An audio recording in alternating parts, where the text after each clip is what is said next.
परम पूजनीय श्री विभादक मुनि कहते हैं कि आज का मनुष्य बिना कुछ किए हुए भी थका हुआ रहता है। वह जंगलों में भी नहीं भटकता, फिर भी उसके भीतर एक गहरी थकान बैठी रहती है। वह थकान शरीर की नहीं, वह थकान होने की है। मनुष्य थक गया है, खुद को साबित करते करते, खुद को संभालते संभालते, खुद से लड़ते लड़ते। लेकिन आज की सबसे बड़ी समस्या यह नहीं है कि जीवन कठिन है। समस्या यह है कि मनुष्य को रुकना नहीं आता। पूजनीय श्री विभादक मुनि हमें यही समझाते हैं कि मनुष्य किसी से नहीं भाग रहा, वह खुद से भाग रहा है। जैसे ही वह अकेला बैठता है, उसके भीतर आवाजें उठने लगती हैं, पुरानी बातें, अधूरे डर, असफलता की गूंज।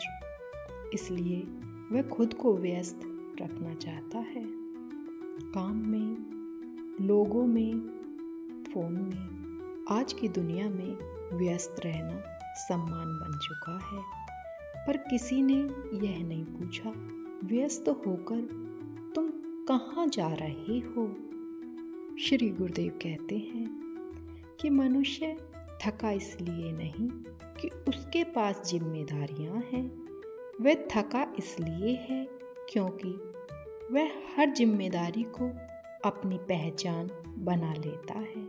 मैं ऐसा हूँ, मुझे ऐसा होना चाहिए, मुझसे यह अपेक्षा है। धीरे धीरे मनुष्य एक चलता फिरता बोझ बन जाता है। वह हंसता है, पर हंसी के पीछे थकान छुपी होती है। सबसे खतरनाक स्थिति तब आती है जब मनुष्य को यह भी याद नहीं रहता कि वह बिना किसी पहचान के कभी कैसा था। आज समय घड़ी में तो बहता है, परंतु उसके साथ साथ समय मन में भी चुभता है। हर समय कुछ छूट जाने का डर। हर डर मनुष्य को वर्तमान से लगातार बाहर धकेलता रहता है, और जो वर्तमान में नहीं है वह जीवन में भी नहीं है। आज मनुष्य अपनी भावनाओं से भी थक चुका है। बहुत ज़्यादा महसूस करना, बहुत ज़्यादा सोचना, बहुत ज़्यादा समझना। कोई नहीं सिखाता कि कब रुकना है। भावनाएं जब बिना विश्राम के बहती हैं तो वे पीड़ा बन जाती हैं। मनुष्य मौन से डरता है क्योंकि मौन में कोई भूमिका नहीं होती।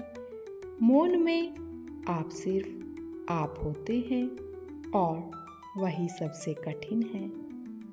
यह वीडियो कोई समाधान नहीं देती, क्योंकि समाधान भी एक नया बोझ बन जाता है। यह वीडियो आपको अनुमति देती है धीरे होने की, थोड़ा गिर जाने की, कुछ देर कुछ ना बनने की। यदि आप थके हुए हैं तो इसका अर्थ यह नहीं कि आप कमज़ोर हैं। इसका अर्थ यह है कि आपने बहुत देर तक खुद को संभाला है। अब समय है खुद के पास बैठने का, कुछ ठीक करने के लिए नहीं, बस होने के लिए।